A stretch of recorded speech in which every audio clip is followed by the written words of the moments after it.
Leche naman buhay ito oh. Natutulog ang tao, ginigising mo? Ano naman bang problema mo ha? Nakailang beses na kasing pumunta dito ang landlady Naniningil na ng upa dito sa boarding house. Di ba sa isang linggo pa tayo magbabayad ng upa? Bakit ang aga namang maningil? Nasa ospital raw kasi ang anak kaya kailangan niya ng pera. Bueno, kailangan bang kulitin niya tayo sa pagbabayad? Hindi na natin problema kung hindi man makalabas ang anak niya sa ospital. Kailangan lang siguro, saka ngayon lang naman naningil yung landlady natin Madalas nga, di ba, na tayo pang lagi niyang pinagbibigyan kapag nadedelay tayo sa pagbabayad. Sabihin mo, maghintay ka mo siya kung kailan tayo magbabayad. Huwag mo na akong kulitin. May pambayad ka ba sa isang linggo?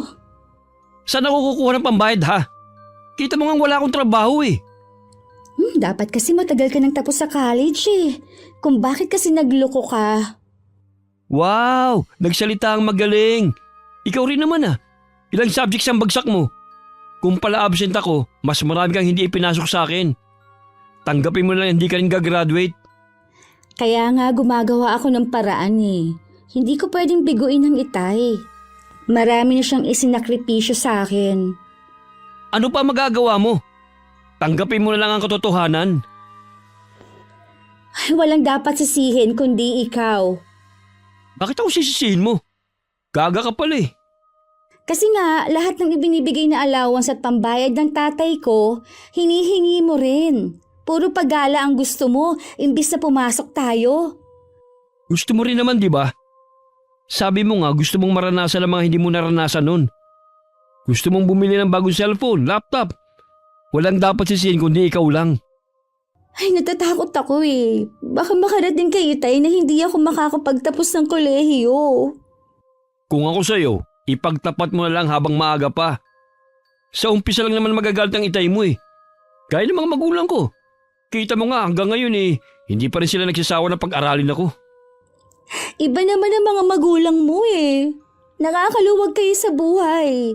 Ang tatay ko, magsasaka lang. Kaya lang naman ako nakakapag-aral dahil sinanla niya ang bukid namin Nagbenta rin siya ng kalabaw. Obligasyon naman talaga ng mga magulang na pag-aralin ng anak. Nasa iyo na kung gusto mo makatapos. Ayun na nga Wala akong pag-asa na makagraduate. Kahit ano kasing pakiusap ko, ayaw akong pagbigyan ng mga professor ko Kaya nga sabi ko sa'yo, tanggapin mo na lang. Ang kulit mo din no? Palibhasa kasi, sanay ka lang hindi makagraduate, kaya hindi mo ako naiintindihan. Ikaw, may pamilyang susuporta sa'yo samantalang ako naman ang inaasahan sa amin. Ang aga-aga nagdrama ka na naman. Paulit-ulit na lang naman ang sinasabi mo Oh, saan ka pupunta? Lalabas muna ako. Kesa naman magkasama tayo rito na walang ginawa kundi dumaing. Napakabigat mong kasama sa buhay. Pupuntahan mo na naman ang mga kaibigan mo. Tapos uuwi kang lasing. Hoy, Leslie. Hindi pa tayo mag-asawa para pagbawalan mo ko sa mga ginagawa ko May 1 taon na tayong nagsasama kaya para na rin tayong mag-asawa. Hindi pa tayo kasal. Kaya huwag kang ilusyonada. Huwag mo sabihin na hindi ka seryoso sa relasyon natin. Wala akong sinasabi na ganyan. Ang akin lang, hindi pa tayo mag-asawa. Kaya huwag mo akong pagbawalan sa ginagawa ko. Hindi naman kita pinagbabawalan pero sana naman, kapag may ganitong problema tayo, huwag ka munang umalis. Lagi mo na lang kasi akong iniiwan sa ere Anong problema? Yung pambayad dito sa upa? Gawa mo ng paraan. Umuwi ka muna sa inyo at humingi ka sa tatay mo. Hindi tapos ang problema. Hindi ganun kadali yun, John Ross. Bumalik ka muna dito, nag-uusap pa tayo Pwisit talaga. Lumayas na naman. Dahil wala na rin akong budget sa pagkain para sa linggong yon, napilitan na rin akong umuwi muna sa amin. Pagbaba ko pa lang ng tricycle, abot tenga na ang ngiti ng itay na lumabas ng bahay. Agad ako nagmano at inakbayan pa niya ako habang papasok kami ng bahay. Mabuti naman dumalaw ka ngayon. Nung 1 linggo pa kita hinihintay na umuwi Pasensya na po, Tay. Ang dami ko po kasing kailangan tapusin kaya ngayon lang po ako nakauwi. Naiintindihan naman kita kasi malapit ka ng graduate eh. Oo nga po eh. Kumain ka na ba? Hindi pa nga po, Tay eh. Nagkape lang po ako kaninang umaga. Abay, huwag mong pabayaan ang sarili mo, anak. Bali wala makatapos ka kung magkakasakit ka naman. Eh kasi po, Tay, naubos na po ang pera ko dahil sa dami ng mga binayaran ko sa school. Eh di sana tinawagan mo ang pinsan mo para sinabi niya sa akin. Hindi ko na po naisip yun dahil uuwi na rin po talaga ako ngayon. Maupo ka na dyan, ipaghahain na kita. Mabuti may natira pa ritong kanin kaninang umaga at ulam. Magsasaing na rin ako para sa pananghalian natin. Salamat po, Tay. Kanina pa po talaga ako nagugutom eh. Pakiusap naman anak, sa susunod eh, huwag ka namang magpapagutom. Ipinag-aalala mo ako niyan eh. Opo, Tay. Ngayon lang naman po nangyari na nawalan ako ng pambili ng pagkain eh. Sige na, kainin mo na yan at magsasaing na lamang ako ng panibago. Sige po, Tay. Si Lola Roda nga po pala. Lagi naman yung naglalagay sa bahay niya eh. Ilang beses ko nang ang kinukumbisi na lumipat na dito sa bahay natin. Kaya lang masyadong matigas ang ulo. Lagi naman po yata siyang pumupunta dito sa bahay natin eh. Oo naman. Kaya lang ka, kung matanda na siya dapat eh, dito na lamang siya para nakikita ko rin siya. Matigas po talaga ang ulo ni Lola kahit noon pa. Ayos lang ba sa'yo na gulay ang iulam natin ngayong tanghalian? Oo naman po. Siya nga po pala, Tay. Maagang naniningil yung landlady ko sa upa ng boarding house. Nasa ospital po kasi yung anak niya eh. Ganun ba? Eh, baka kasi sa isang araw pa dumating yung hinihiram ko na pera eh. Makakapaghintay ka ba? Oo naman po. Isang linggo din po kasi akong walang pasok. Mabuti naman at matagal-tagal din kita makakasama. Tsaka po pala, Tay, may babayaran po ako sa eskwelahan. Kapag po kasi hindi ko yun nabayaran, baka po hindi ako makagraduate. Abay, hindi ako makakapag na hindi ka makapagtapos. Huwag mong alalahanin ang mga bayarin mo. Ako ang bahala sa lahat. Eh, binibenta ko na nga yung alaga natin baka dyan. Pandagdag sa gastusin mo. Salamat po, Tay. Maasahan po talaga kayo. Wala yun, iha. Ang tanging kaligayahan ko ay ang makita kang makatapos ng pag-aaral. Alam mo naman na grade 6 lang ang natapos ko. Eh kaya gusto kong ikaw ang umabot ng mga pangarap ko na hindi ko nagawa noon. Huwag po kayong mag-alala, Tay. Isipin niyo na lang po na natupad na ang pangarap niyo. Alam mo ba anak, iniisip ng iba nating kamag-anak na masyado tayong ambisyoso. Wala silang bilib na makakatapos ka. Hindi nila alam, ilang buwan na lamang iaakit ka na ng entablado na bitbit ng diploma. Huwag niyo lang po pansinin ang mga sinasabi nila. Ang importante po, wala tayong inaapakan tao. Tama ka dyan anak. Teka lang ha. Maiwanan muna kita rito. Kukuha lamang ako ng buko dito sa likod nitong bahay. Alam ko isa yun sa namimiss mo eh. Nawala naman ang kaba ko na baka hindi kami makabayad ng upa sa boarding house. Mabuti na lang kahit grade school lang ang natapos ng Itay. Madiskarte naman siya. Nung hapon dumalaw si Lola Roda sa bahay. Gaya ng dati wala na naman siyang kangiti-ngiti. Lumapit naman ako para magmano. Kailan ka pa dumating? Kanina lang po. Ang Itay mo. Nandito ako sa kusina nagluluto ng merienda. Dito po muna kayo para makapagmerienda tayo. Sige, wala naman akong gagawin sa bahay ko eh. Kaalis lang naman ng bisita ko. Bakit po kasi hindi pa kayo lumipat dito sa bahay? Mag-isa lang naman po kayo sa bahay at ganun din naman ang Itay. Para po tuloy kayong magkaaway palagi. Ang Itay mo ang pinapalipat ko sa bahay ko. Pero siya tong ayaw. Lola naman, mas okay po dito kumpara sa bahay nyo na malayo sa mga kapitbahay. Yun nga ang gusto ko eh.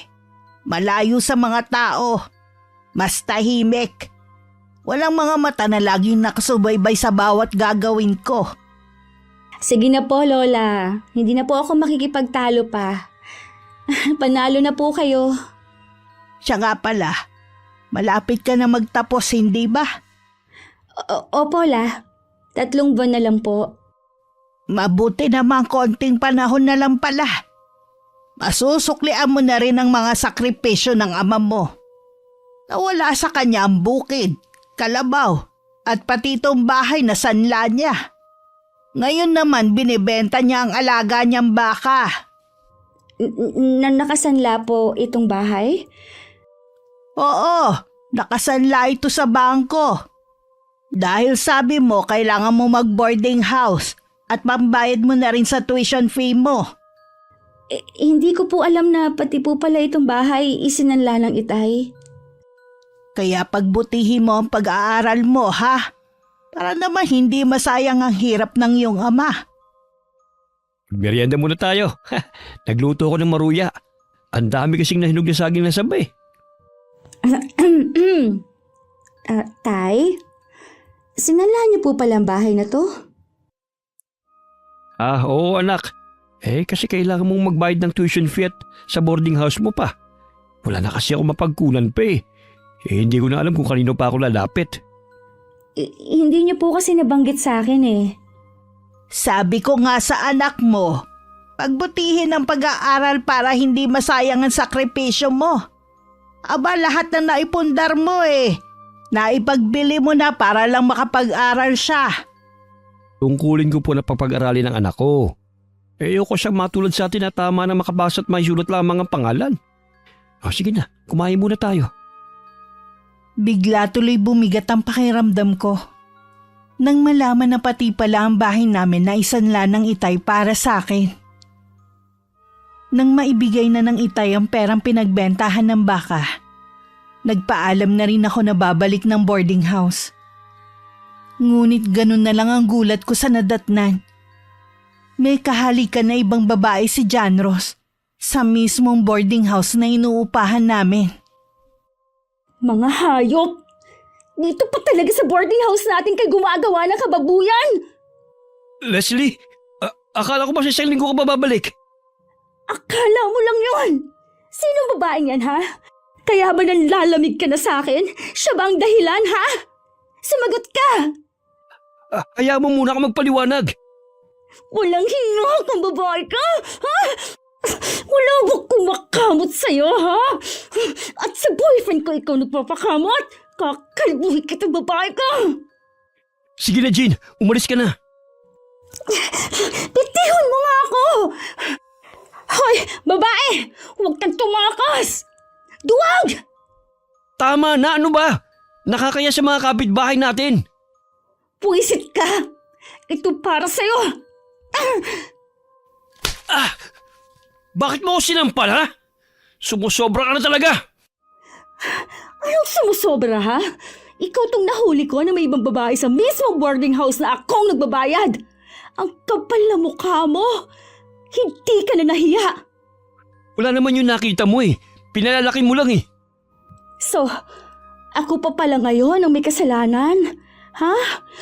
Anong gusto mong maging reaksyon ko, ha? Pagpasok ko, papalakpakan ko kayo? Yan ba ang gusto mo? Tama na nga. Nakakasawa na yung bunganga mo. Nakakarindi na. Hindi naman ako magbubunganga kung wala kang ginagawang kalokohan. Oo na. Ako na lang lagi may ginagawang masama. O ano? Masaya ka na? Talaga? Ikaw pang galit ngayon? Ang mabuti pa, tapusin na natin ang relasyon natin. Magkanya-kanya na tayo. Ayoko na. Ano? Teka lang naman, John Ross. Ganun mo lang ba kadali tatapusin ang relasyon natin ang dahil sa babaeng yon, ha? Hindi si Jill ang dahilan kung bakit tinatapos ka ng relasyon natin. Dahil dyan sa ugali mo. Tsaka wala na naman ako mapapala sa'yo eh. Tanggapin mo na lang, natapos na tayo, Leslie. Hindi pwede! Hindi ako papayag! Pagkatapos ng lahat ng ginawa ko sa'yo! Nakinabang ka rin naman sa akin ah. Kaya huwag mo akong susumbatan. Hindi mo ako pwedeng basta nalang itapon na parang laruan. Bakit hindi? Wala ka ng silbi sa akin eh. Dahil ba sa naghihirap ka sa piling ko, kaya iiwan mo na ako? Anong klase kang lalaki? Tama na! Ayoko nang marinig ang mga paawa mo. Uuna ang pasya ko. Tapos na tayo. Dahil sa'yo, kaya hindi ako makakagraduate. Nawala ang lahat kayo, Tay. Tapos ito lang pala mapapala ko sa'yo. Huwag mong isisi sa akin ang katangahan mo. Hindi mo ba ako minahal? Bakit ganyan mo ako pagsalitaan? Gusto mo ba talagang lalong masaktan, ha? Gusto ko lang malaman ng totoo. Minsan naisip ko kung bakit ka nag-college eh. Ang hina naman ang utak mo. Anong ginagawa mo? Kukunin ko na yung mga damit ko. Bahala ka na sa buhay mo. Huwag mo naman akong iwan. Please, John Ross, pag-usapan natin to. Wala na tayong dapat pag-usapan pa. Tumabi ka dyan! Sabi ng tumabi ka eh! Hindi. Hindi ako aalis dito sa pinto. Sinabi nang umalis ka dyan! Gusto mo pa talaga nasasaktan eh! John Ross! Bumalik ka! Huwag mo akong iwan! Kahit anong tawag at pagmamakaawa ko, hindi ko na rin napigilan na umalis si John Ross. Hinagod ko pa ang braso ko na nasaktan nang itulak niya ako nang humarang ako sa pinto. 1 linggo rin akong nagmukmok sa boarding house hanggang makaramdam ako ng pagkahilo at pagsusuka. Bigla akong kinutuban, lalo't hindi pa ako dinadatnan. Nakumpirma lang ang hinala ko na magpatingin ako sa doktor. Anong ginagawa mo rito? Bakit ka pumunta rito sa bahay namin? Tinatawagan kasi kita ayaw mong sagutin. Hindi mo rin binabasa ang mga chat ko sa'yo, kaya napilitan akong pumunta dito. Sinabi ko naman sa'yo, huwag na huwag kang pupunta rito. Ano ba kasing kailangan mo? May importante kasi akong sasabihin sa'yo. Bilisan mo nang sabihin. Baka mami makita ka pa ng mama ko nakausap ka. Buntis ako, John Ross. Kailangan mo akong panagutan. Ano? Buntis ka? Sigurado ka ba? Oo, nagpa-check up ako kanina eh. Ito ang papel.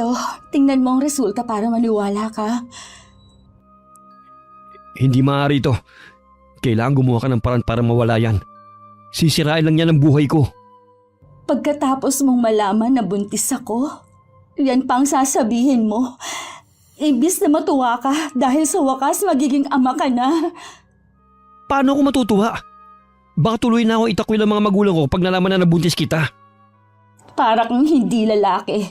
Diretsahin mo na lang ako kung ayaw mong panagutan ng ipinagbubuntis ko. Dugo pa naman yan eh. Pwede mo pa yung inuman ng gamot para matunaw. Nababaliw ka na ba talaga, ha? Anak natin ito.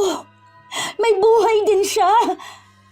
Kapag itinuloy mo yan, maging ang buhay mo ay masisira din. Gusto mo ba yun? Matagal nang sira ang buhay ko mula nang makilala kita. So itutuloy mo talaga yan? Oo, dahil ayoko na lalong magkasala kung ipalalaglag ko ang batang ito. Huwag mo akong itutulad sa'yo na walang puso. Hindi mo ko maasa sa suporta, Leslie. Lalong magagalit sa akin ang mga magulang ko kapag nalaman nila. Kahit naman noon, hindi ka na maaasahan. May bago ba? Kasalanan mo naman eh. Hindi ka nag-iingat. Talagang sinisisi mo pa ako, ha? Huling pagkakataon. Pananagutan mo ba ako o hindi? Dahil kapag hindi mo ako pinanagutan, kahit kailan, hindi kita ipakikilala sa anak ko. Patawarin mo ko, Leslie. Umalis ka na. Wala kang maaasahan sa akin. Kung tutuusin, kaya mo naman kaming panagutan dahil may kaya kayo. Ayaw nga ng mga magulang ko sa'yo eh. Hindi nila tatanggapin na magkakagusto ko sa isang pobre. Ganon. Kung mag-eskandalo kaya ako dito at sabihin kong binuntis mo ko. Huwag mo akong subukan, Leslie. Hindi mo alam ang kaya kong gawin. Kilala na kita. Isa kang malaking tuwag. Palang araw, Pagsisisihan mong pagtalikod mo sa amin ng anak ko. Yan naman palang pagkakakilala mo sa akin eh. Ba't hindi ka pa umalis? Sige na, umalis ka na rito. Nilisan ko ang lugar na yun na basang-basa ng luha ang mukha ko. Pag-uwi sa boarding house, wala akong ginawa kundi ang magmukmuk at umiyak. Samantala, pinuntahan ni Lola Roda ang itay dahil meron siyang nabalitaan tungkol sa akin. Melo, may nakarating sa aking balita na may nobyo raw si Leslie at matagal na raw hindi pumapasok sa eskwelahan. Kanino nyo naman nalaman ang bagay na yan? Hindi na importante kung kanino o kung sino ang nagsabi sa akin noon. Dapat inaalam mo rin kung totoo ba. Nay, may tiwala ako sa anak ko. Hindi niya magagawang lukuhin ako. Sinungaling na tao yung nagchismis nun sa inyo. Marahil laingit lang dahil malapit na matapos ang kolehiyo si Leslie. Kaya ginagawa ng kwento. May tiwala naman ako sa anak mo. Kaya lang, mula nang pumasok siya sa kolehiyo, ni minsan hindi mo man lang siya dinalaw sa boarding house niya. Eh lagi naman kasi siyang wala eh. Tsaka, minsan naman umuwi siya rito sa bahay eh. Mula nang mamatay ang asawa mo sa sakit, ibinuhos mo na ang buong panahon sa anak mo. Lahat ibinigay mo sa kanya. Kasi hodang mawala lahat ng naipundar mo. Ayoko lang naman na masaktan ka sa huli, anak. Hindi po yan mangyayari. Si Leslie ang mag-aakit ng karangalan sa bahay na ito. Siya ang tutupad sa pangarap ko na magkaroon ng diploma. Kaya lagi kong dasal na sana makapagtapos na siya. Ang dami mo na kasing isinakripisyo eh. Imbes na may sarili kang sakahan, ibinenta mo. Nakikisaka ka na lang tuloy. Hindi ganun kadaling magpundar lalo na sa panahon ngayon. Hindi po ako nagsisisinay sa mga naging desisyon ko. Makakabawi pa naman kami ng anak ko balang araw. Siyempre kasama kayo ron. Matanda na rin naman ako eh. Kontento na ako kung anong meron ako. Eh, yun lang po ba ang pinunta nyo rito? Gusto ko rin makipagkwentuhan sa'yo. Nakakaramdam din pala kayo ng pagkailip sa bahay nyo. Sabi ko naman sa inyo eh, lumipad na kayo rito eh. Alam mo naman na hindi ko pwedeng iwan ang bahay ko. Lalo na ang mga alaga ko. Walang magpapakain sa kanila. Sabihin nyo nga, Nay, hanggang ngayon po ba gumagamit pa rin kayo ng karunungang itim? Hindi ko kasi matanggihan ng mga lumalapit sa akin eh. Nay naman, di ba nangako kayong titigilan nyo na yan? Paano kami makaalam ng mga taga rito? Baka kung anong gawin nila sa inyo. Huwag ka mag-alala. Nananatili pa ring lihim ang aking kaalaman sa barang. Kaya nga mas pinili kong manatili sa bahay ko na walang mga kapitbahay. At isa pa, ang alam ng mga taga rito. Isa akong manghihilot kaya hindi sila magtataka kung sakaling may mga taong nagpupunta sa bahay ko. Kahit na, Nay, hindi ba kayo natatakot sa karma? Balang araw mapaparusahan kayo sa ginagawa nyo eh. Wala na akong kinakatakutan, Pamelo. Matagal ko nang pinaghandaan ng bagay na yan. Sana naman po, Nay, huwag nyo nang banggitin ng tungkol sa bagay na yan kay Leslie. Wala naman talaga akong balak sabihin eh. Tsaka, pansin ko ilagang anak mo sa akin. Paano po nasusungitan sa inyo yung bata? Sa tingin ko iba ang dahilan ng anak mo. Ano naman po sa tingin yung dahilan niya?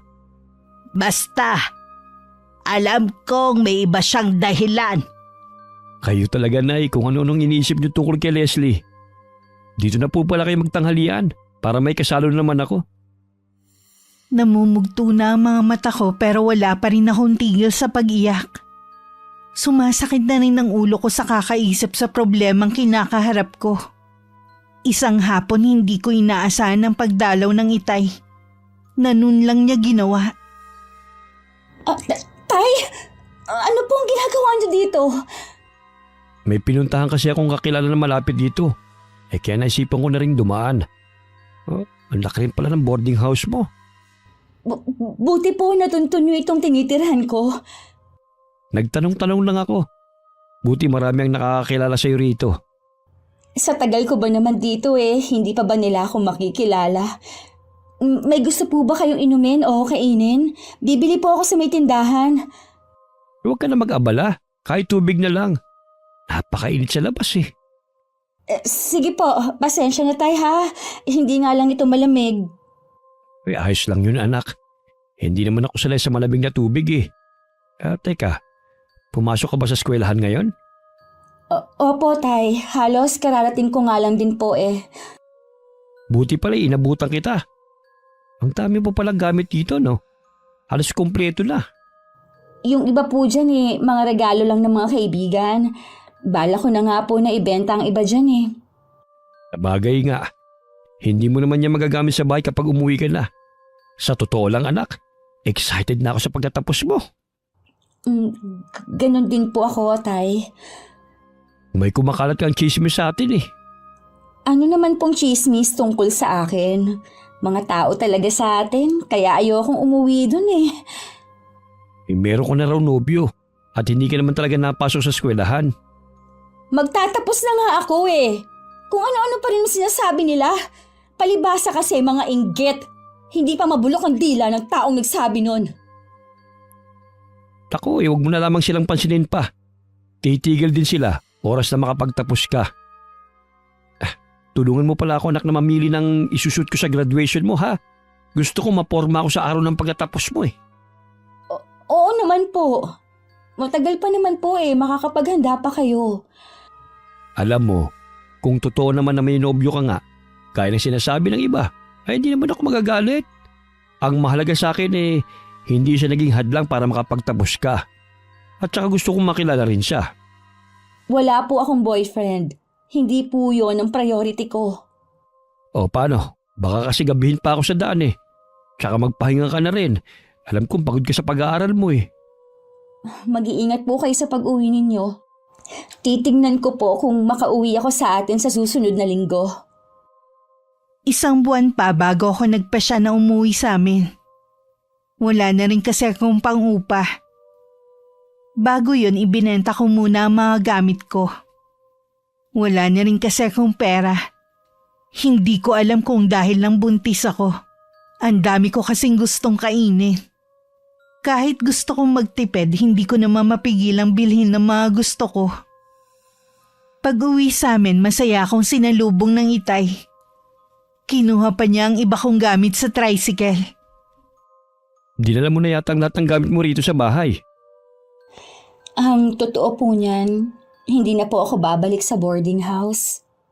Hindi kaya mahirapan ka naman sa pagbiyahe mo papasok sa eskwelahan?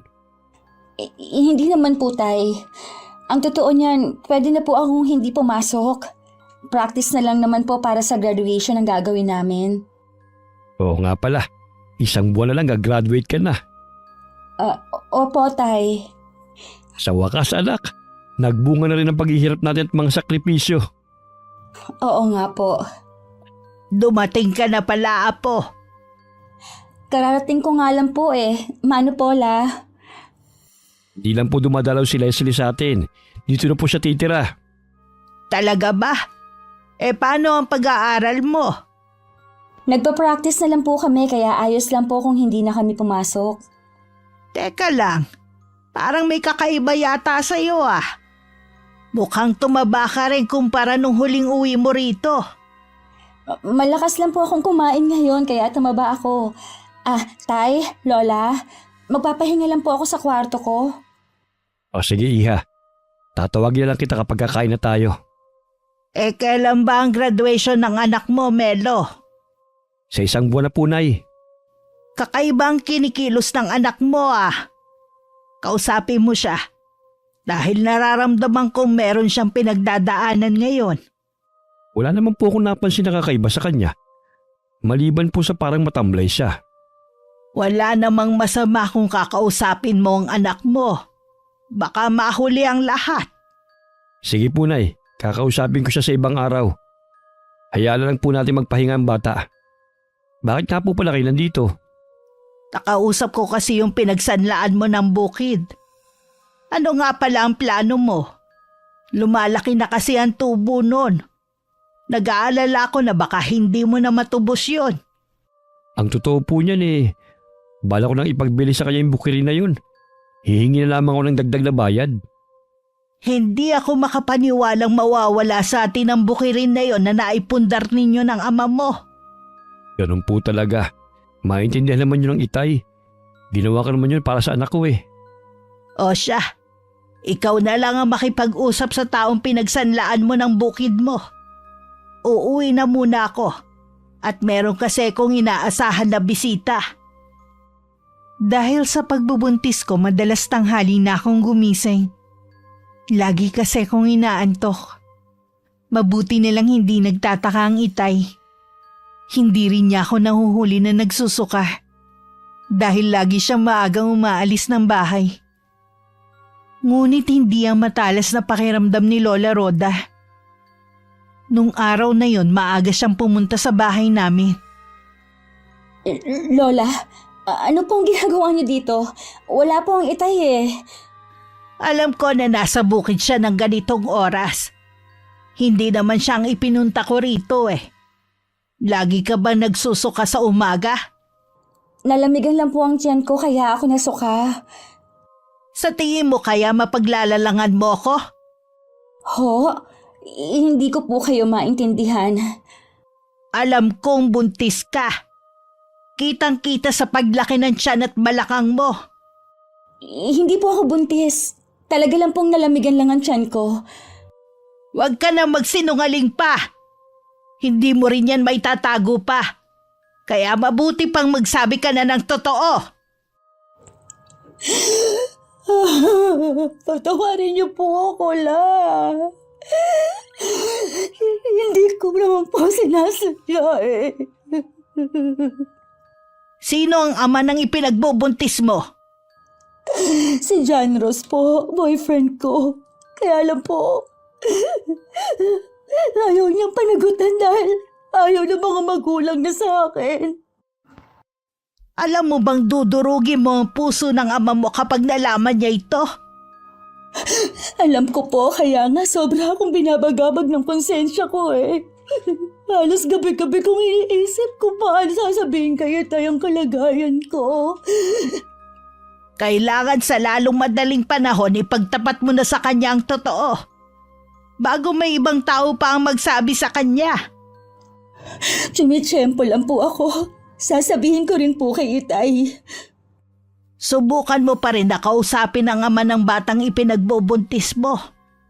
Hindi mo kakayanin ang pagpapalaki sa kanya. Kailangan mo ng suporta sa ama niya. Kinausap ko na po siya. Talagang ayaw po niya. Mas gusto pa nga po niya na ipalaglag ko to Hindi ganun kadali ang magpalaki ng anak, apo. Alam ko po yun. Kaya lang hindi ko naman pumaatim na ipalaglag ang batang ito. Hindi ko rin yun ipinapayo sa'yo. Hindi kailanman may tatama ang isang maling nagawa ng isa pa ulit na pagkakamali. Hindi ko na po alam ang gagawin ko, Lola. Parang gusto ko nga pong maglaho na parang bula. Pakiramdam ko kasi nag-iisa lang ako. Huwag mong isipin yan. Nandito lang ako para alalayan ka. Mas lalo mong kailangan magpakatatag, iha. Salamat po, Lola. Akala ko talaga magagalit kayo sa akin. Nagagalit ako. Pero wala na tayong magagawa pa. Kailangan mo lang maging handa. Hindi ganun kadali ang maging dalagang ina. Maliban sa mahirap magpalaki ng bata, tanggapin mo rin ang mga panlilibak sa'yo ng mga tao. Kahit papano gumaan ang pakiramdam ko na magkausap kami ni Lola Roda. Madalas din siyang nasa bahay para bantayan ako. Tingin daw niya kasi maselan ako magbuntis. Bago man ang halian, dumating ang itay na parang galit. Bigla naman ako nakaramdam ng kaba.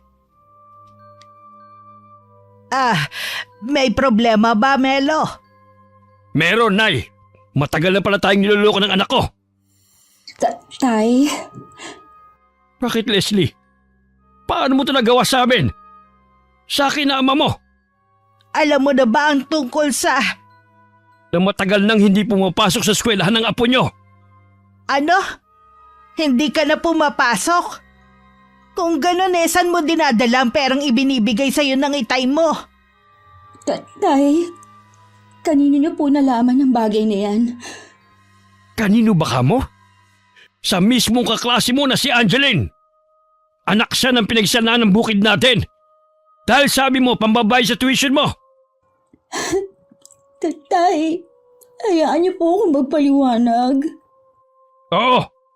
At hindi lamang yan ang gusto kong marinig sa'yo. Totoo bang sinasabi ni Angeline?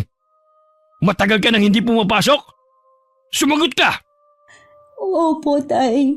May mga subject kasi akong bagsak, kaya hindi ako makapag-enroll. Saan mo dinala ang perang ibinigay ko sa'yo? Patawarin niyo po ako, Tay. Nagastos ko po sa ibang bagay. Alam mo ba ang pagtitiis ko para lang maibigay sa'yo mga pangangailangan mo? Kulang na lang isang lakong kaluluwa ko para sa'yo. Tapos ito lang ang malalaman ko. Hindi ko naman po sinasadya. Patawarin niyo po ako, Tay. Bakit mo ito nagawa sa akin? Kung alam mo na kung paano kita ipagmalaki sa ibang tao. Kahit anong masasakit na salita at insultong ibinabato nila sa akin, tinatanggap ko basta't mapagtapos lamang kita. Tay.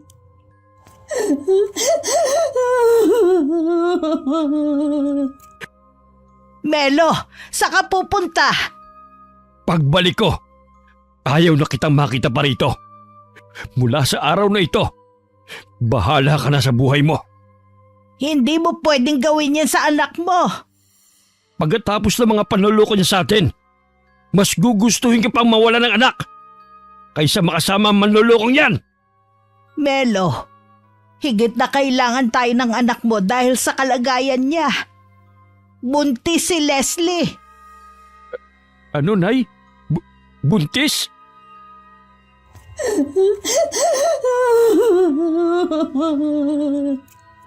Oo, Melo. Maselan din magbuntis ang anak mo. Sino ang ama ng pinagbubuntis mo? Bakit hindi mo siya pinapakilala sa amin ng lola mo? Hindi po niya gustong panagutan ng batang dinadala ko, Tay. Talaga bang puro na lang kahihiyan ang ibibigay mo sa akin, ha? Tay, hindi ko naman po ginusto mga nangyari. Anong hindi mo ginusto, ha? Kung ginamit mo sana yung utak mo, hindi mangyayari sa'yo yan. Kung inisip mo sana ang mga sakripisyo ko, puro pag-aaral lang sana ang atupagin mo at hindi ang paglalandi. Huminahon ka, Melo. Pulang-pula ka na sa galit. Baka mamaya mapano ka pa. Tatanggapin pa rin kita sa pamamahay ko. Alang-alang sa pagbubuntis mo. Pero tapos na ang pagiging ama ko sa'yo. Melo, saan ka pupunta? Melo! Tay! Lola ang Tay! Hindi ako makahinga. Tumawag ka ng tulong! Dalian mo! Opo, Lola.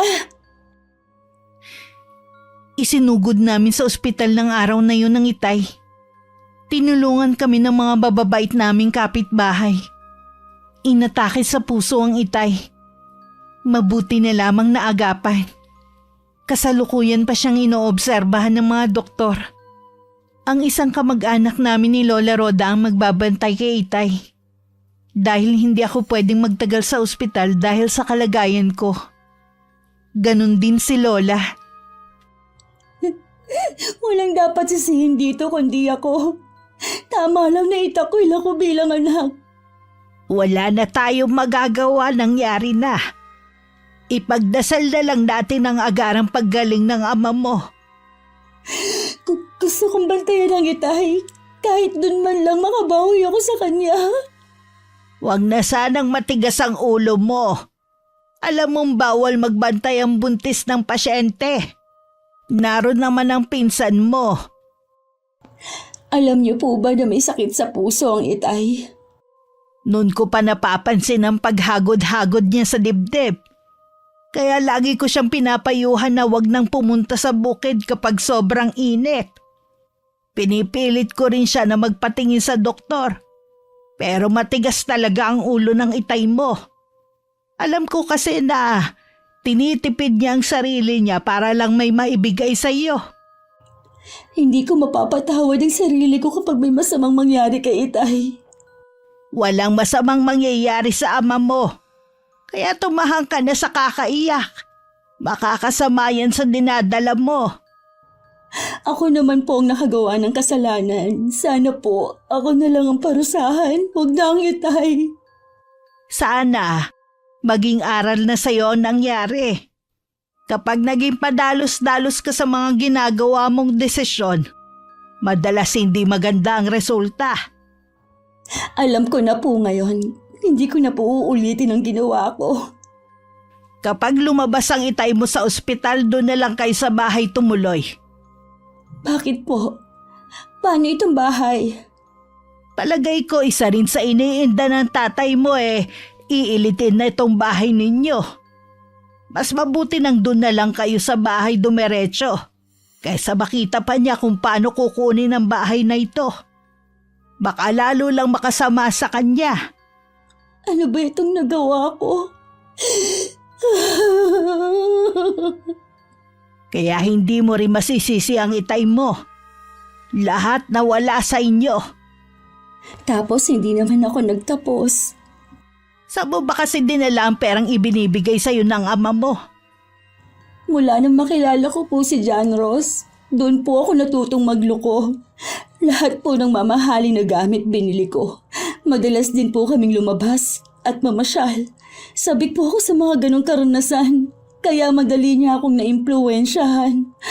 Nung wala na siyang mapala sa akin, iniwan na niya ako sa ere. Nakakayaman pero kailangan mo ulit siyang kausapin. Ngayong walang-wala tayo at baon pa sa utang, hindi ko alam kung paano tayo makakaraos. Humingi ka kahit para sa bata lang. Gagawin ko po, Lola. Kakapalan ko na ang mukha ko. Sinunod ko nga si Lola Roda. Una ko munang pinuntahan si John Ross sa bahay nila. Ang kapatid ang humarap sa akin at sinabing wala doon ang kapatid niya. Puntahan ko na lang daw sa tinatambayan nito. Pagdating naman sa lugar, hinarap naman ako ni John Ross. Salamat naman at hinarap mo ako. Sabihin mo na yung gusto mong sabihin. Hinihintay na ako ng mga tropa ko Hindi na ba talaga magbabago ang isip mo tungkol sa dinadala ko? Yan lang ba pinunta mo rito? John Ross, nasa ospital ang Itay. Baon din kami sa utang. Ang inaalala ko lang naman yung magiging anak natin. Walang-wala din ako Nagmamakaawa naman ako sa'yo Tulungan mo naman ako. May pinagsamahan naman tayo, di ba? Ayaw mo kasi sa suhestyon ko Malit pa yan. Kaya pa yung matanggal. May buhay na ang sanggol na nasa sinapupunan ko. Hindi ito sang bagay lang na basta mo na lang ipatatanggal. Yun ang may tutulong ko sa'yo. Talaga bang wala kang puso? Ni katiting na awa ba? Wala kang malang nararamdaman sa magiging anak natin? Hindi pa nga ako handa na maging ama. Hindi pa ako sawa sa pagkabinata. Wala naman akong balak na itali ka sa akin Suporta sa bata lang ang kailangan ko sa'yo kahit hanggang makapanganak ako. Alam mo wala akong trabaho. Saan ako kukuha ng pang-suporta sa'yo? Kung hindi ka magbibigay, titiyakin ko na malalaman ng mga magulang mo ang tungkol sa magiging anak natin. Huwag mo akong subukan, Leslie. Hindi mo pa ako nakikita magalit. Sinasabi ko sa'yo, hindi mo magugustuhan. Sige, magtakutan tayo. Sa tingin mo uurungan kita, ha? Umalis ka na nga. Bago pa magdilim ang paningin ko. Baka kung anong magawa ko sa'yo. Bumalik ka dito! Huwag mo akong talikuran! Kinakausap pa kita! Duwag! Kahit anong tawag ko kay John Ross, hindi na siya lumingon. Pagdating sa bahay, agad ko ring sinabi kay Lola Roda naging pag-uusap namin ni John Ross. Hindi naman nagustuhan ni Lola ang mga sinabi ng lalaki sa akin. Isa siyang duwag! Lalo ko lang binigyan ng kahihiyan ng sarili ko sa paghahabol sa kanya. Mula ngayon, hindi ka na makikipagkita sa kanya kahit kailan. Mas matinding karma ang naghihintay sa kanya dahil sa pagtalikod sa inyo. Parang hindi naman po uso sa kanyang karma. Mas kinakarma pa nga po eh. Minsan na nga lang magkamali, ang tindi naman ang naging kapalit. Kung lagi na lang ganyan ang bukang bibig mo, lalo lang bibigat ang dinadala mo. Hindi ko lang po kasi maiwasan. Ganito ba talaga kabigat ang ginawa kong kasalanan? Ang mabuti pa, umpisahan mo na ang pagliligpit ng mga gamit ninyo. Bukas na bukas din sa bahay na kayo titira ng ama mo. Makakalabas na po ba ng ospital ang itay? Sa Bakalawa na siya lalabas. Sinabihan ko na ang pinsan mo na sa bahay na tutuloy ang itay mo. Saan po kayo kumuha ng pambayad ng ospital? Ipinagpapasalamat ko po talaga ng sobrang paggaling ng itay. Kailangan lang natin maging maingat sa mga pagkain niya at iwasan na magalit siya. Paano po kung galit pa rin sa akin ang itay? Mahal na mahal ka ng itay mo. Noong una lang siya nagalit. Alam ko na patawad ka na niya. Sana nga po. Pangako, babawi ako sa kanya balang araw. Ibabalik ko sa kanyang lahat ng sakripisyo niya sa akin.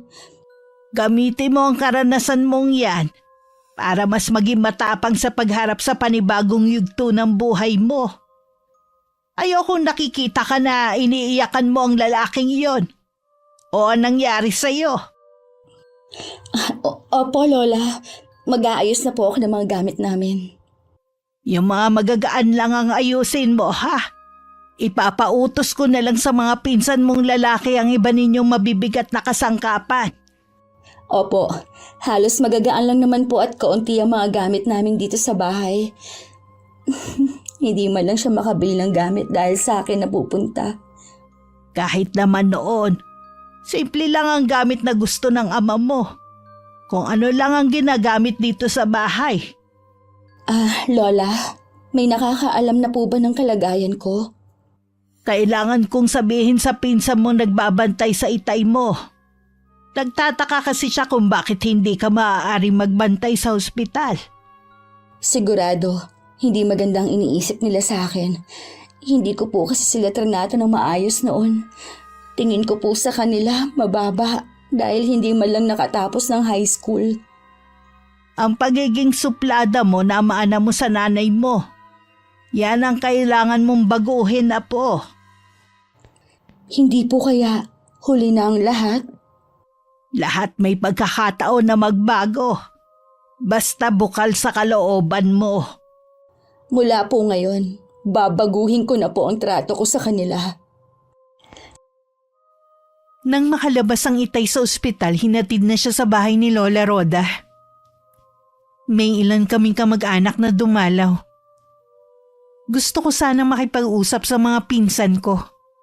Pero dama ko malamig nilang pakikitungo sa akin. Maging ang mga tsuhin at tiyahin ko. Halos hindi nila ako tingnan.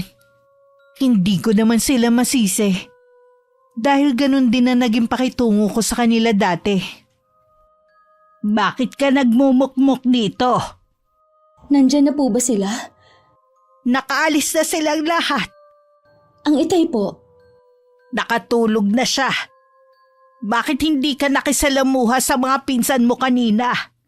Akala ko ba Sinubukan ko naman po kanina na makipag-usap pero para akong nakikipag-usap sa hangin Ni hindi nga nila ako tinitignan.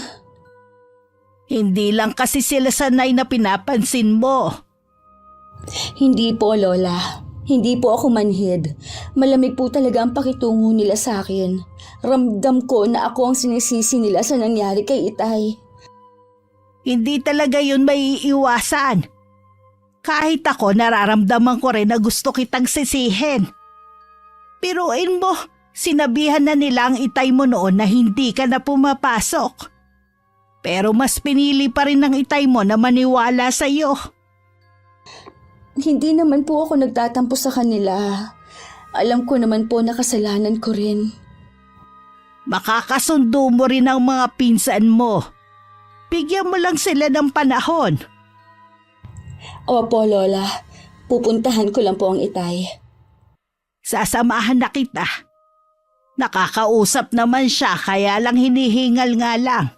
At medyo hirap pa ang pagsasalita. Gising po ang itay.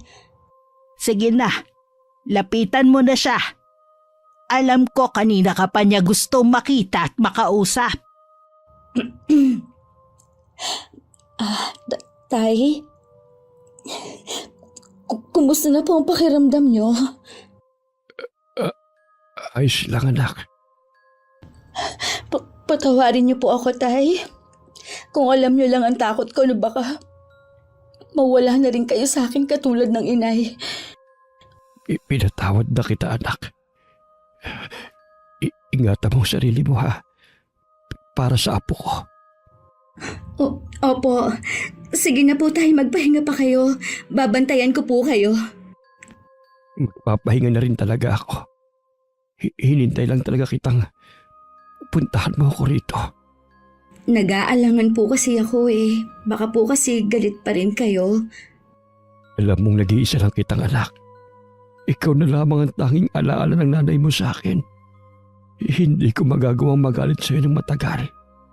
Sige na, Melo, bukas na lang kayo magkwentuhan ng anak mo, ha? Magpahinga ka na para mabawi mo agad ang lakas na nawala sa'yo. Unay, inaantok lang nga po ako eh. Siguro dahil sa mga gamot na ininom ko. Ilang beses pang dumalaw kay Itay ang mga kamag-anak namin. Malamig pa rin ang pakikitungo nila sa akin. Hindi ko nalang ipinilit pa ang sarili ko. Isang buwan ding nakaratay lang sa higaan ng Itay bago bumalik sa dati ang lakas niya. Kaya lang bawal na siya magtrabaho sa bukid. Halata na rin ang tiyan ko ng mga panahon na yun. At sa health center lang ako nagpapacheck up. Tampulan na rin ako ng chismis. Pero hindi ko nalang pinapansin ang mga sinasabi nila.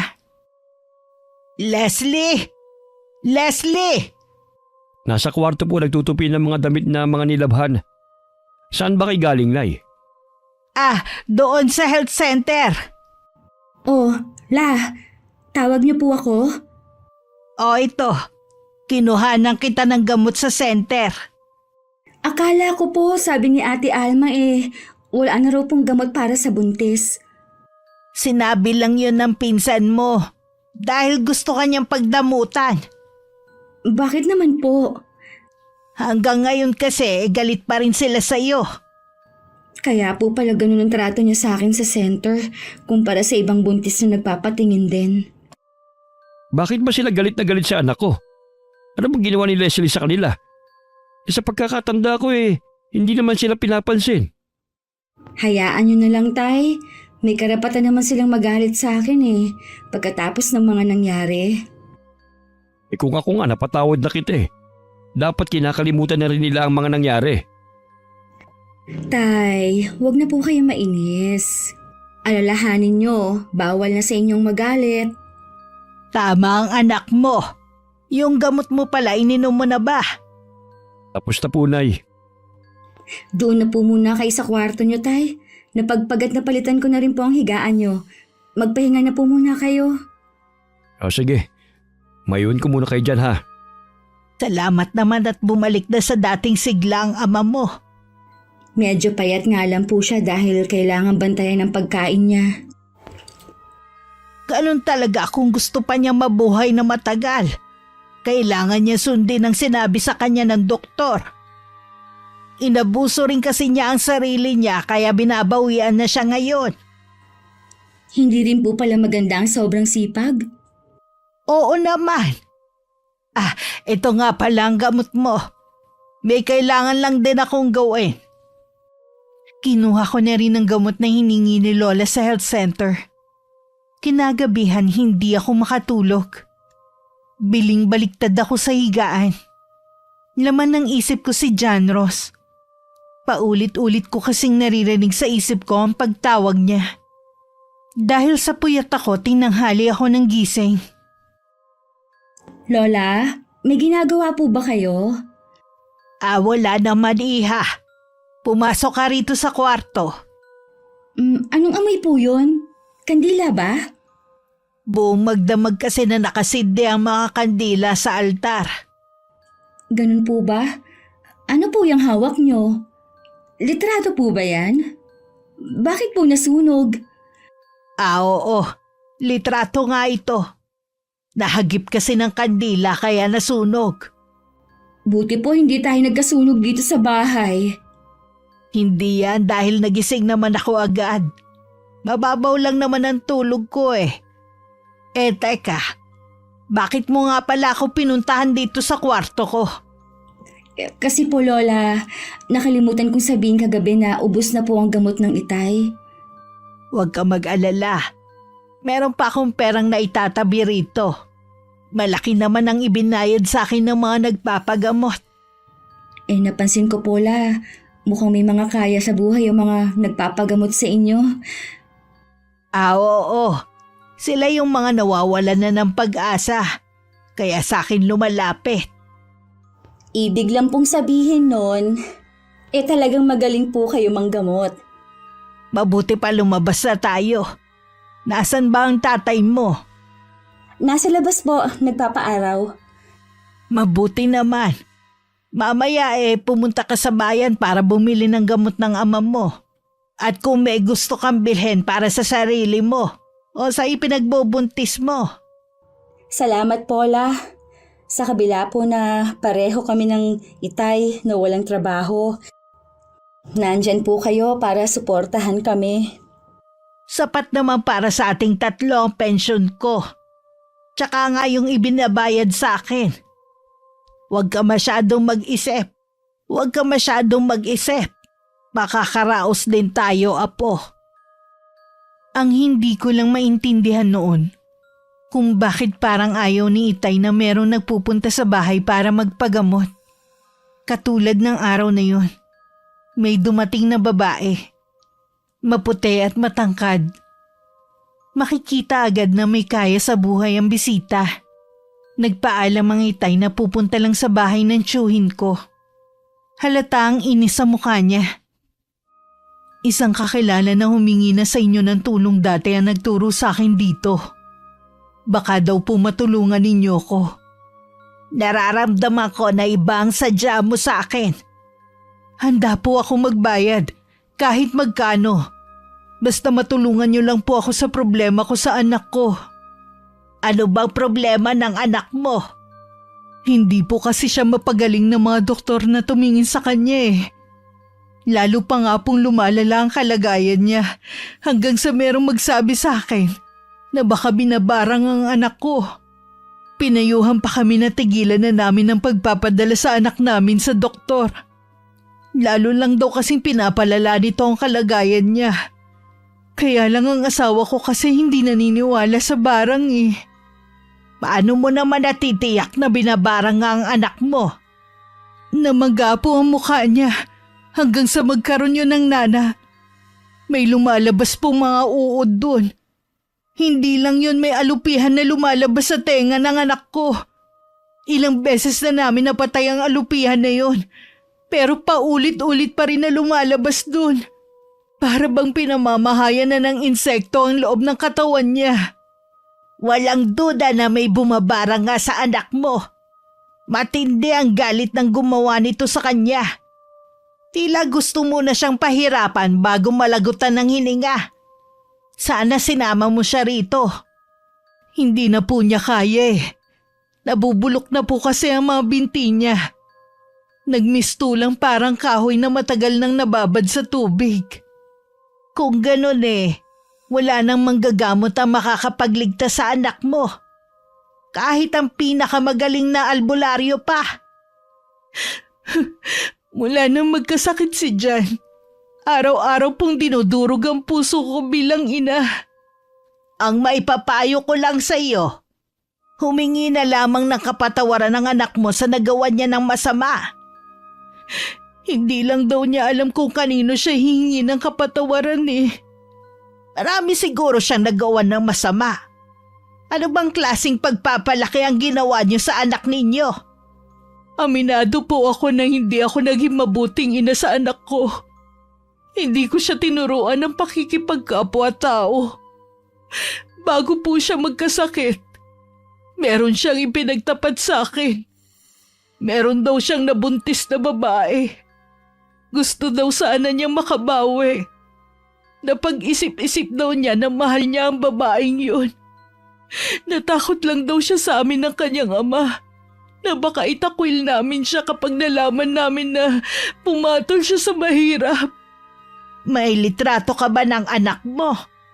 Baka sa pamamagitan nito malaman ko kung sino ang bumabarang sa kanya. Meron po akong dala. Ito po siya. Napakabata pa niya para mamatay. Hindi man lang siya mabigyan ng isa pang pagkakataon para maitama ang mga mali niyang nagawa. Oo nga. Masyado pa siyang bata. Pero pasensya na. Wala na akong magagawa pa. Masyadong mabagsik ang sumpang iginawad sa kanya. Tanging kamatayan na lamang ang paraan para matapos na ang kanyang paghihirap. Anak ko, hindi maaari.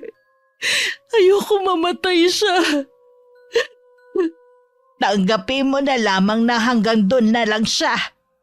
Hindi naman siya mamamatay kung hindi siya binarang ng kung sino. Ang mabuti pa, umuwi ka na. Nararamdaman ko na anumang oras magpapaalam na ang anak mo. Ang anak ko, baka nga hindi ko na siya abutan ng buhay. Mabilis na umalis ang babae. Sa pagmamadali, hindi na niya ako napansin pa.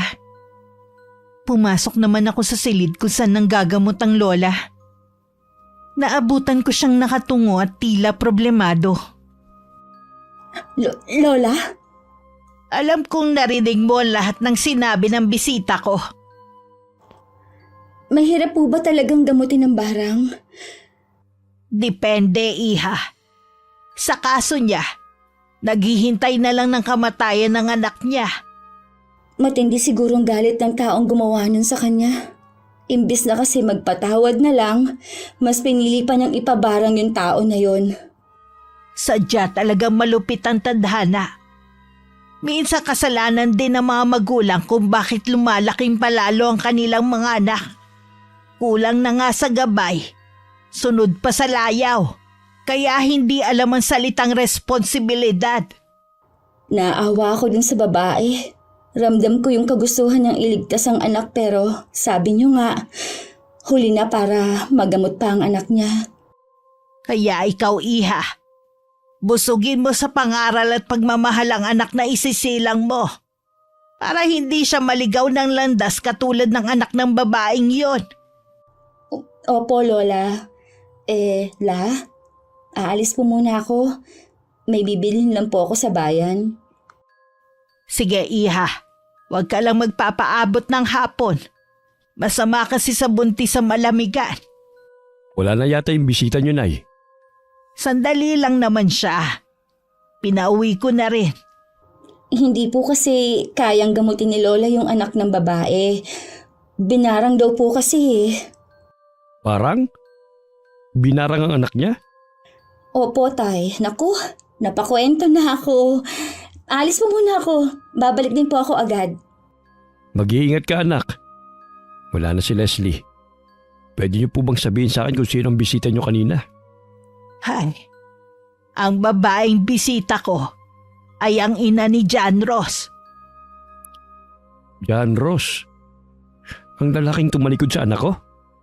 Wala nang iba. Huwag niyong sabihin na binarang niyo ang nobyo ni Leslie. Oo. Kinuha ko ang nakatagong litrato ng lalaking yun sa gamit ng anak mo. Yun ang ginamit ko para barangin ng lalaking yon. Ay naman, hindi niyo man lamang naisip ang mararamdaman ni Leslie kapag nalaman niya ang totoo? Nagpadala ako sa matinding galit ko.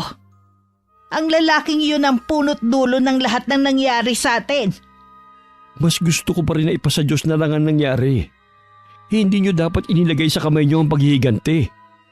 Alam ko. Nagsisisi na ako sa nagawa ko. Magsisiman kayo, huli na. Habang buhay ko itong dadalhin sa dibdib ko. Lalo't nagsisisi rin pala ang binata na yon. At gustong bumawi sa kanyang mag-ina. Sinabi yun mismo ng babae. Anong ginawa nyo, Nay? Inalisan nyo ng ama ang apo ko. Inalisan nyo siya ng karapatan na magkaroon ng buong pamilya. Patawarin ako ng Panginoon. Patawarin niyo ako ni Leslie. Matagal ko na po kayong pinagsasabihin na itigil nyo na ang ginagawa nyo. Pero ayaw nyo makinig. Labis lang ako nabulag na matinding galit ko. Tuwing nakikita ko kasi si Leslie na umiiyak, parang dinodorog ang puso ko. Maging na magkasakit ka at mabaon lalo sa utang. Hindi po sapat na dahilan yun para barangin yung lalaking yun. Tatanggapin ko ang galit sa akin ng apo ko. Handa rin akong masunog sa impyerno dahil sa mga nagawa kong kasalanan. Kapansin-pansin ang pagiging tahimik ni Lola Rhoda. Madalas din siyang magkulong sa kwarto niya. Minsan kinatok ko siya pero pinagtabuyan lang niya ako. May sakit po ba ang lola? Hayaan na lang muna natin siya mapag-isa. Baka po kasi mapaano siya eh. Matanda na si lola. Ako na nagsasabi na walang sakit ang lola mo. Mas malusog pa siya kaysa sa akin. Hindi po kaya may problema ang lola? Maaari din. Hindi ko alam, anak. Tingin ko may kinalaman yung babaeng naging bisita niya nung isang araw kung bakit nagkukulong si lola sa kwarto niya. Huwag mo na lang intindihin ang lola mo. Alagaan mo na lang ang sarili mo at ang sanggol sa sinapupunan mo. Inaalagaan ko naman po ang anak ko. Minsan ba'y naiisip mo pa ang nobyo mo na nang iwan sa'yo? Hindi ko po maiwasan na lagi siyang isipin. Siya pa rin po ang ama ng anak ko. Lagi kong ipinagdarasal na sana magbago ng isip niya at hanapin niya ako. Kaya alam po, parang imposible na eh. Ilang beses akong nagmakaawa sa kanya dati pero mas gusto pa rin niyang ipalaglag ang anak namin. Wala akong hangad kundi ang kaligayahan mo, anak. Pero tingin ko, kailangan mo na siyang kalibutan. Pinipilit ko naman po kaya lang ang hirap po eh. Siya lang ang lalaking minahal ko. Masakit lang na gano'n niya kadaling itinapon ang pinagsamahan namin. Sadyang hindi kayong nakalaan para sa isa't isa. Siguro nga po dahil ilang buwan na akong naghihintay sa kanya pero hindi pa rin siya dumarating eh. Siguro nga po kailangan ko na ring sumuko. Tandaan mo lang, anak. Lagi lang ako nandito para sa inyo ng apo ko. Alam ko naman po yun. Siya nga po pala. Check up ko po pala bukas sa ospital sa bayan. Gusto mo bang samahan kita? Hindi na po. Sinabi ko lang po sa inyo dahil maaga akong aalis bukas. Kailangan ko po kasi para maaga ako sa pila. Baka tulog pa po kayo bukas. Mag-iingat ka sa biyahe mo. Panaka-naka pa naman ang ulan ngayon. Pasasamahan na lang kita sa isang mong pinsan. Huwag na po, Tay. Nakakaya naman na mga abala pa tayo. Kaya ko naman eh. Medyo malaki na kasi ang tiyan mo eh. Baka lang ka ako nahihirapan ka ng kumilos. Marami nga pong nagsasabi na malaki na ang tiyan ko. Pero maliksi naman po akong kumilos. Sige, sinabi mo eh. Dahil maaga ako nagpunta ng ospital, 10:00 pa lang tapos na ako sa pagpapacheck up. Habang pauwi, nakasalubong ko si Jean. Iiwas na sana ako nang humarang siya sa dadaanan ko. Ang labis na nagpagulat sa akin nang sabihin niyang patay na daw si John Ross. Dahil sa hindi malamang sakit. Kahit hindi ko alam kung anong magiging reaksyon ng pamilya niya, pumunta pa rin ako sa bahay nila. May kailangan ka ba, miss? Parang pamilyar po kayo sa akin. Sa akin ka ba may kailangan? Hindi kasi kita kilala. Natitiyak ko ngayon lang kita nakita. Pasensya na po, nandito ako kasi nabalitaan ko pong nangyari kay John Ross. Teka, ikaw ba si Leslie? Ang nobya ng anak ko. Ako nga po. Totoo po ba na wala na si John Ross? Oo, Iha. Bakit kayo ka lang pumunta rito? Matagal na kitang hinihintay para sabihin ng huling habilin ng anak ko. Hindi ko po alam. Akala ko po wala na talaga akong halaga sa kanya. Kaya hindi ko na ulit siya pinuntahan. Pinagsisihan na niya ang ginawa niyang pagtalikod sa inyo. Balak niya kayong hanapin. Kaya lang nakaratay na siya sa higaan hanggang mamatay na siya. Hindi ko man lang siya nakausap sa huling sandali. Hindi ko man lang nasabi kung gaano ko siya kamahal. Hanggang sa huling sandali, pangalan mong binabanggit niya. Mahal na mahal ka rin ng anak ko. Kayo na magiging anak niyo. Sayang, hindi na siya makikilala ng anak ko. Iha, ang hiling ko lang sana, huwag mo ipagkait sa amin ng asawa ko ang apo namin. Hayaan mo maging bahagi kami ng buhay niyo. Tangi siya na lang kasi ang buhay na alaala ng anak namin. Hindi ko po ipagkakait sa inyo ang anak ko. Maraming salamat, Iha. Sandali lang ha, may kukunin lang ako. Isa yun sa ibinilin sa akin ni John Ross. Sige po. Bakit ang daya mo? Hindi mo man lang ako hinintay. Sana buo ang pamilya natin. Iha, alam kong masakit sa iyo ang nangyari. Sa amin din. Habang buhay kami magluluksa sa pagkawala ni John Ross. Ito nga pala ang gusto niyang ibigay sa iyo. Ano po ito? Isa yan sa habili ni John Ross na mapunta sa inyo ang parte ng mana niya. Ha? Pero napakalaki po nito. Hindi ko po ito matatanggap. Nakikiusap ako sa iyo. Tanggapin mo na.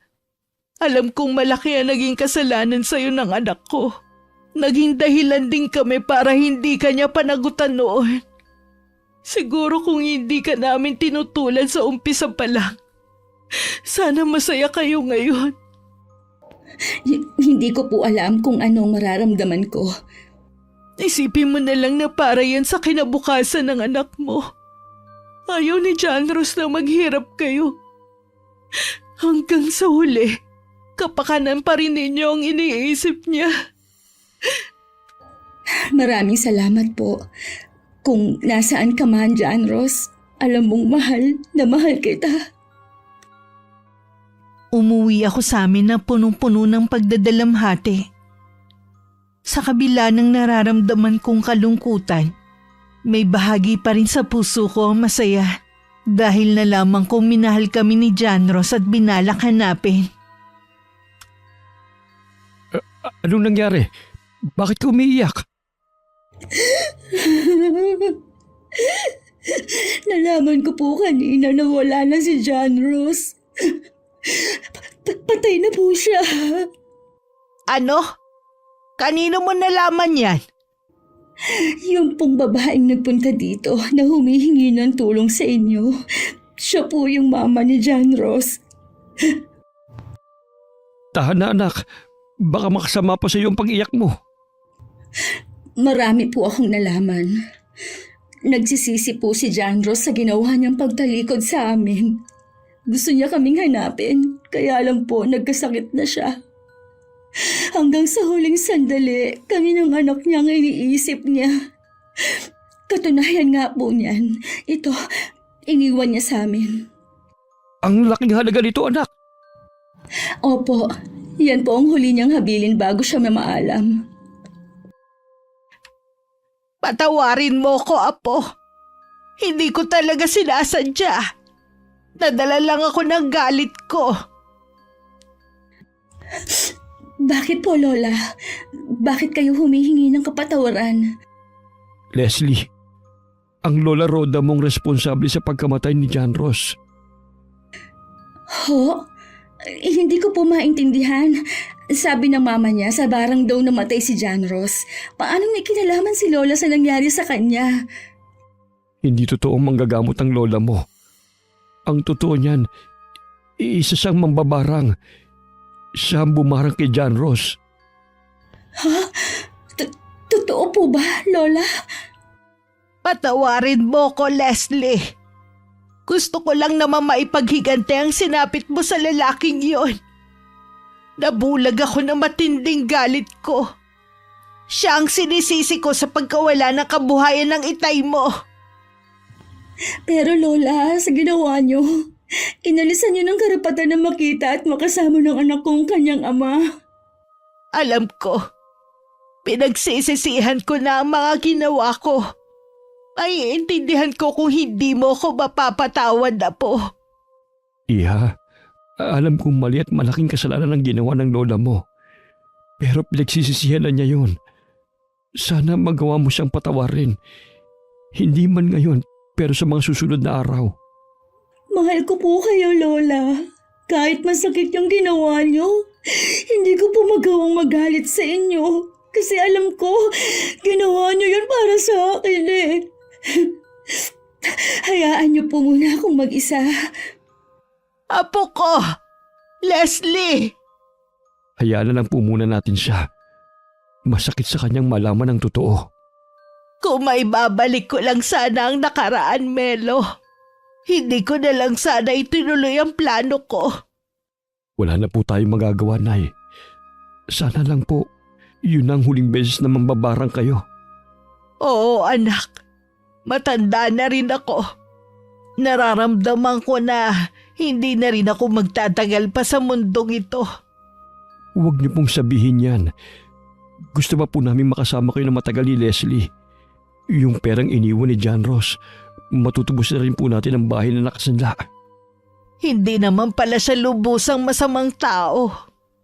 Lahat po ng tao, ipinanganak na may buti ng kabutihan sa kanyang puso. Wala pong likas na masama. Kung nasan man ngayon si John Ross, sana mapatawad niya ako sa napakalaking kasalanan na nagawa ko sa kanya. Dahil sa perang iniwan sa akin ni John Ross, natubos na rin namin ang naisanla naming bahay. Nakabalik na rin kami, pero nagpaiwan si Lola Rhoda sa bahay niya. Isang umaga sinundo kami ng kapatid ng itay. Naghihingalo na daw si Lola. Pagdating nga namin sa bahay niya, lahat malungkot at umiiyak. Kami na lang ang hindi nakakausap ni Lola. Kaya naman iniwan muna nila kami sa kwarto kung saan siya nakahiga. Nay, nandito na po kami ni Leslie. Melo, Leslie, apo ko. La, hindi pa po kami handa na pakawalan ka. Pagod na ako, apo. Isang biyayang umabot pa ako sa ganitong edad. Pasensya ka na, apo. Hindi ko na masisilayan pa ang apo sa tuhod ko sa iyo. Yung bilin ko sa iyo, ha? Huwag mong kalilimutan. Huwag po muna, ha? Melo, ingatan mo ang sarili mo, anak. Gusto ko umabot ka din ng katulad ng edad ko. O higitan mo pa. Para magawa mo yun, huwag mong abusuhin ang sarili mo, ha? Opo, Nay. Gusto ko munang matulog. Pakiramdam ko pagod na pagod ako. Lola? Lola! Hayaan na lang muna natin siyang magpahinga. Kailangan mo rin magpahinga. Lagi kang hinihingal. Ayoko po. Gusto kong dito lang ako sa tabi ni Lola. Sige, babantayin natin siya. Kahit nangihina na siya, naroon pa rin ang tapang kay inay. Akala ko talaga masungit siya at matapang.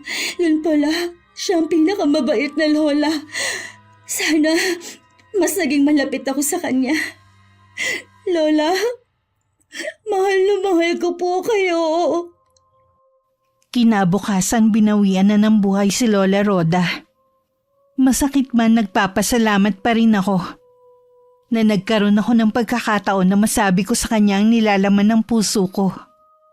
Isang linggo pagkatapos isinugod na rin ako sa ospital.